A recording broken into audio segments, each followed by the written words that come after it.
This first test involves something the lab boys call repulsion gel. You're not part of the control group, by the way. You get the gel. Last poor son of a gun got blue paint. All joking aside, that did happen. Broke every bone in his legs. Tragic, but informative. Or so I'm told.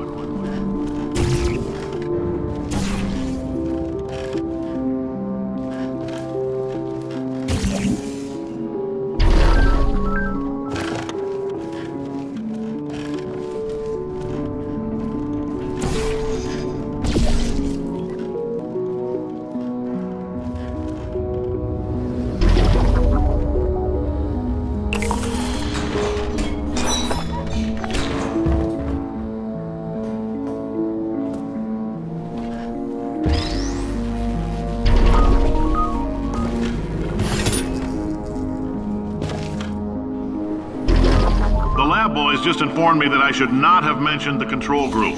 They're telling me I ought to stop making these pre-recorded messages. That gave me an idea. Make more pre-recorded messages. I pay the bills here, I can talk about the control group all damn day.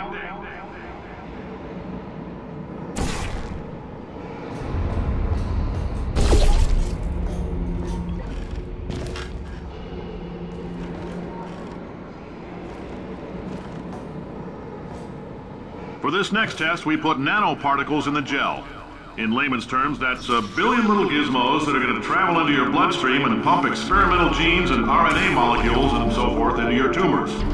Now, maybe you don't have any tumors. Well, don't worry. If you sat on a folding chair in the lobby and weren't wearing lead underpants, we took care of that too.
In case you got covered in that repulsion gel, here's some advice the lab boys gave me.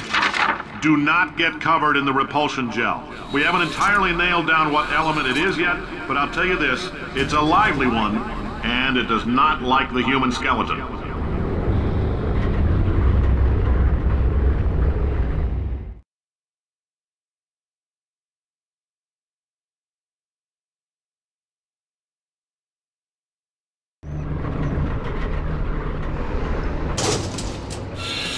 All these science spheres are made of asbestos, by the way. Keeps out the rats.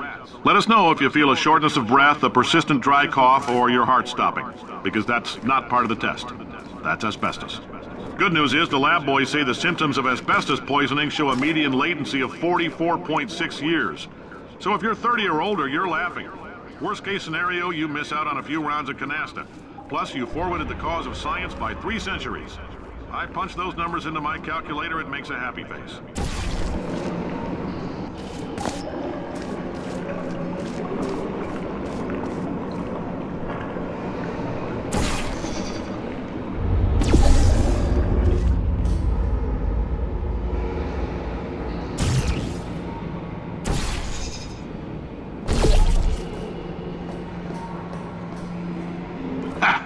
I like your style. You make up your own rules, just like me.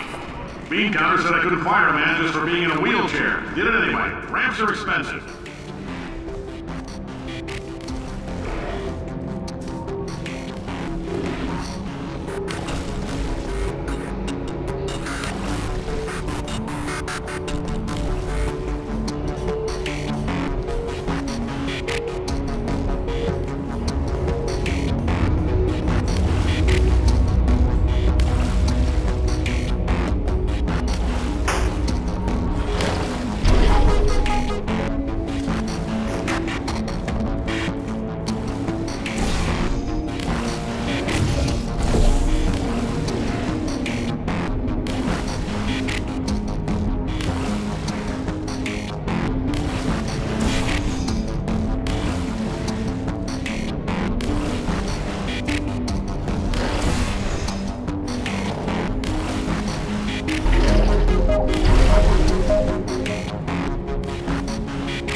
Just a heads up, that coffee we gave you earlier had fluorescent calcium in it so we can track the neuronal activity in your brain. There's a slight chance the calcium could harden and vitrify your frontal lobe. Anyway, don't stress yourself thinking about it. I'm serious. Visualizing the scenario while under stress actually triggers the reaction.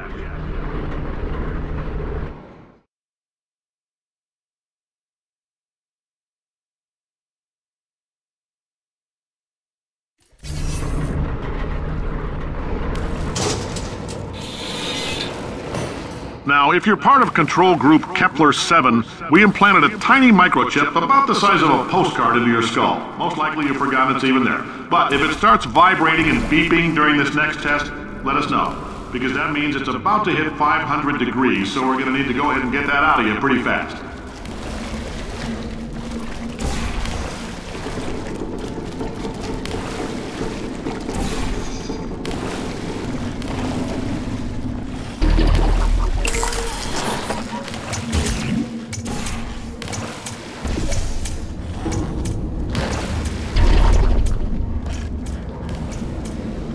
I'm telling them, keep your pants on. All right, this next test may involve trace amounts of time travel. So, word of advice, if you meet yourself on the testing track, don't make eye contact.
If you're hearing this, it means you're taking a long time on the catwalks between tests. The lab boys say that might be a fear reaction. I'm no psychiatrist, but coming from a bunch of eggheads who wouldn't recognize the thrill of danger if it had walked up and snapped their little pink bras, that sounds like projection. They didn't fly into space, storm a beach, or bring back the gold. No, sir, we did. It's you and me against the world, son. I like your grit. Hustle could use some work, though. Now let's solve this thing.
Science isn't about why, it's about why not. Why is so much of our science dangerous? Why not marry safe science if you love it so much? In fact, why not invent a special safety door that won't hit you on the butt on the way out because you are fired? Now you test subject, you're doing fine. Yes, you, box, you're stopped. Out the front door, parking lot, car, goodbye.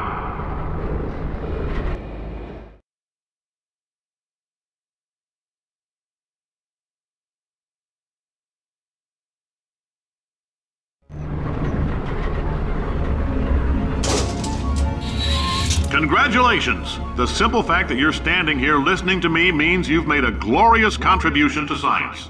As founder and CEO of Aperture Science, I thank you for your participation and hope we can count on you for another round of tests. We're not going to release this stuff into the wild until it's good and damn ready, so as long as you keep yourself in top physical form, there'll always be a limo waiting for you. Say goodbye, Carolyn. Goodbye, Carolyn. She is a gem.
Greetings, friend. I'm Cave Johnson, CEO of Aperture Science. You might know us as a vital participant in the 1968 Senate hearings on missing astronauts. And you've most likely used one of the many products we invented, but that other people have somehow managed to steal from us.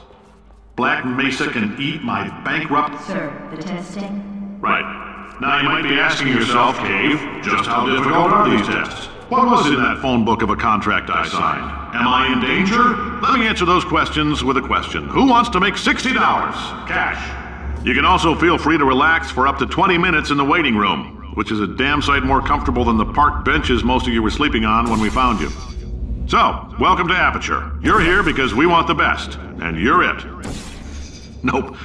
Couldn't keep a straight face. Anyway, don't smudge up the glass down there. In fact, why don't you just go ahead and not touch anything unless it's test related.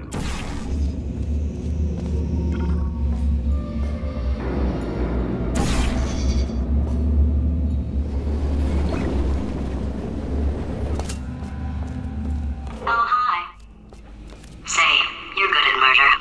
Oh, thanks. Did you feel that? That idiot doesn't know what he's doing up there. This whole place is going to explode in a few hours if somebody doesn't disconnect him. I can't move, and unless you're planning to saw your own head off and wedge it into my old body, you're going to need me to replace him. We're at an impasse. So what do you say? You carry me up to him and put me back into my body, and I stop us from blowing up and let you go. No tricks. This potato only generates 1.1 volts of electricity. I literally do not have the energy to lie to you. Even if I am lying, what do you have to lose? You're going to die either way. Look, I don't like this any more than you do. In fact, I like it less because I'm the one who got partially eaten by a bird. Wow, you stabbed me. What is wrong with you? Hold on. Do you have a multimeter? Never mind. The gun must be part magnesium. It feels like I'm outputting an extra half a volt. Keep an eye on me. I'm going to do some scheming. Here I go. Whoa, where are we? How long have I been out?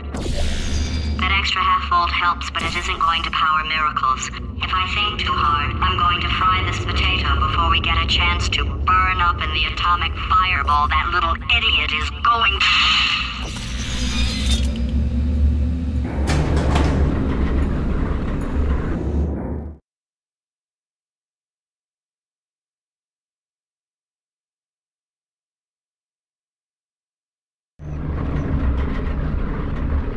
Did anything happen while I was out? The testing area is just up